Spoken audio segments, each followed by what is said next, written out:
Our compasses are going crazy. We can't see land. Those were the chilling final words from 5 fully armed Navy bombers before 14 men vanished.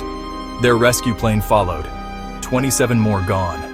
The official story is always pilot error, bad weather. But that's the story they want you to believe. Tonight, we open the classified files. The real reason for the disappearances is more organized and sinister than any report admits. If you've suspected a cover-up, stick around. You're about to learn exactly what they're hiding and why. Let's start with a number the Coast Guard conveniently omits. Between 1945 and 2020, at least 275 recorded vessels sent a final mayday or simply never arrived. The official line is statistically normal, but the Triangle isn't the world's busiest shipping lane. That's the English Channel, where this doesn't happen. Insurance giant Lloyd's of London knew something was wrong, quietly hiking premiums by 30% in 1975. In a bizarre counter-move, NOAA erased the Triangle from its maps. One agency raises the price, the other erases the map. A classic misdirection. You know the basics of Flight 19, but you don't know the whole story. A nearby tanker, the SS Gaines Mills, watched the sky ripple like hot asphalt as the planes vanished from radar. Naval intelligence seized the ship's logbook. A copy found decades later shows their last position was over the 27,000-foot-deep Puerto Rico Trench. Navy divers searched twice and found nothing. The official report blames navigational confusion, but why seal the tanker's log for 75 years? Because something other than weather brought them down. In 1918, the Navy's massive fuel ship, the USS Cyclops, steamed into the Triangle and vanished with 306 crew. No storm, no SOS. The captain's last message cited unusual compass reversal. When families sought death certificates, the Navy claimed no bodies, no proof, denying life insurance payouts. It took Congress 60 years to grant the sailors presumptive death.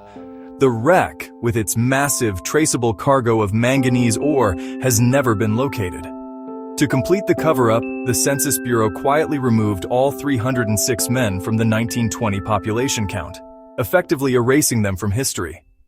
In the Triangle, compasses don't just deviate a few degrees, they spin a full 180 degrees. Harbor pilots have logged over 40 such incidents. In 1962, the government sailed a non-magnetic yacht, the SV Explorer, through the area. Its instruments recorded a negative magnetic pulse so powerful it was immediately classified. A Freedom of Information Act request pried loose a single, heavily redacted summary page. It ends mid-sentence. The observed flux density exceeds any known geological source, suggesting an artificial. The rest is just black ink. Rogue waves are real, but they don't vaporize ships. Vanished freighters often leave no debris, no lifeboats, not even a seat cushion. Salt water sinks ships. It doesn't make them disappear. In 1977, a passenger plane vanished, leaving only a perfect circle of aviation fuel on the water, as if it was peeled apart midair. At that exact moment, a secret Navy radar base logged an unidentified return ascending at 4,000 feet per minute. The report was buried in a file named Project Seagull. Last we checked, rogue waves don't climb. You've probably heard the methane bubble theory. In a lab, it can sink a model ship, and the media ran with it, declaring the mystery solved. It's a neat scientific explanation. The only problem? It's a lie. The U.S. Geological Survey has drilled the Triangle's seafloor. Their findings: no active mud volcanoes, no methane seeps. So why did the theory get top billing? Because it's the perfect scientific decoy, keeping cameras pointed away from classified military-restricted zones. Pilots in the Triangle report a strange grayish cloud that sticks to the fuselage, scrambling instruments and killing radios. It behaves like a Faraday cage, an effect that can be created by pulsing an aircraft with kilowatts of microwave energy. In 1970, pilot Bruce Gernon flew through a terrifying donut-shaped cloud. He burned 45 minutes of fuel in just 3, and Miami radar clocked him arriving 30 minutes faster than physics allows. The NTSB never interviewed him, filing the incident under pilot disorientation and closing the case. In 1968, the National Oceanic Survey began mapping the Atlantic. On one chart, a rectangular box 200 kilometers long was mysteriously relabeled unsurveyable due to geological anomaly. That box appears blank on every subsequent nautical map. In 2004, a research schooner strayed into the box and its sonar imaged what looked like a submerged plateau of poured concrete with perfect right-angle edges. The Coast Guard seized the data, citing national security. Pilots report occasional turquoise glows rising from that patch of ocean at night. Something is down there. Survivors are routinely silenced. In 1975, the freighter SS Sylvia limped into Charleston. One seaman, Ernesto Velasquez, broke his silence to a local paper. The sea opened like a door, and a white light pulled containers into the sky. The article ran once. Velasquez himself disappeared 2 weeks later. This is a common theme.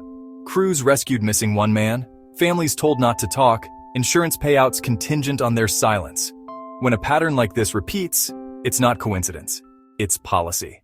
If you're connecting these dots, hit subscribe. We're just getting to the part they really don't want public. Smash that bell so you don't miss our next investigation. Comment cover up if you've ever seen something weird on open water, and stick around for the document they tried to shred twice. Between 1946 and 1958, the U.S. detonated nuclear devices in the Pacific. A parallel program, Project Seagull, was tasked with investigating electromagnetic anomalies from these blasts. Declassified memos show a handwritten note in the margin, listing a third ideal candidate site for underwater tests, the Puerto Rico Trench. No official record places an Atlantic nuclear detonation, yet sediment cores from 1964 show cesium-137 spikes near the trench, a signature matching fast fission reactors. Around this exact time, triangle disappearances mysteriously surged. Most people know the Philadelphia experiment as a rumored teleportation test. What they don't know is that its chief scientist, Dr. Franklin Reno, later moved to an island in the Triangle, officially for weather modification research. Locals remember him building massive antenna farms aimed horizontally across the ocean. These antennas can also be used to pump thousands of watts of energy into a pinpoint region. If you want to test how a magnetic vortex affects ships and planes, the Triangle is the perfect secret lab. The playbook never changes. In 2015, the container ship El Faro sinks. The Coast Guard releases audio, but leaves out the part where the helmsman shouts, "The compass is lying." In 2019, a turboprop vanishes from radar in what ATC calls a little weather, while satellites show clear skies. In 2021, a catamaran with redundant safety gear vanishes without an EPIRB ping or debris. Each time, the press release is the same. Presumed sunk, weather-related. All while the Pentagon's budget for electromagnetic maneuver warfare triples. Why the secrecy? Admitting the Triangle is genuinely hazardous means admitting you don't control it. Shipping would reroute, crippling trade, tourism would collapse, and if electromagnetic weapons tests are the cause, acknowledging even one incident opens the door to billion-dollar lawsuits. It's far easier to label each case human error, pay quiet settlements, and classify the radar tapes. The ocean is the perfect shredder. Salt dissolves aluminum, currents scatter debris, and you can't sue the weather. So, what can you do? Start by downloading marine traffic apps and watch how ships steer hundreds of miles around the Triangle. Notice how cruise lines market itineraries that stop just short of the hazard zone.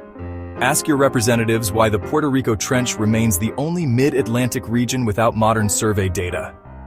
Freedom of information requests work, if enough people demand the same file. Mysteries survive on silence. Exposure crashes their business model. So here we are. Compasses spin backward, clouds behave like Faraday cages, and nuclear isotopes appear where no test was admitted. Ships vanish without slicks, planes without pings, and every time, the government blames weather or folly while quietly redacting maps. The evidence isn't hidden in some secret vault. It's scattered across public archives, disguised as routine paperwork. This leads to an unsettling conclusion. These disappearances aren't random. They're the calculated cost of keeping a weapons program off the books. The Bermuda Triangle isn't just a mystery, it's a policy. And the only thing more dangerous than sailing through it is asking who profits when we look the other way. Ask louder.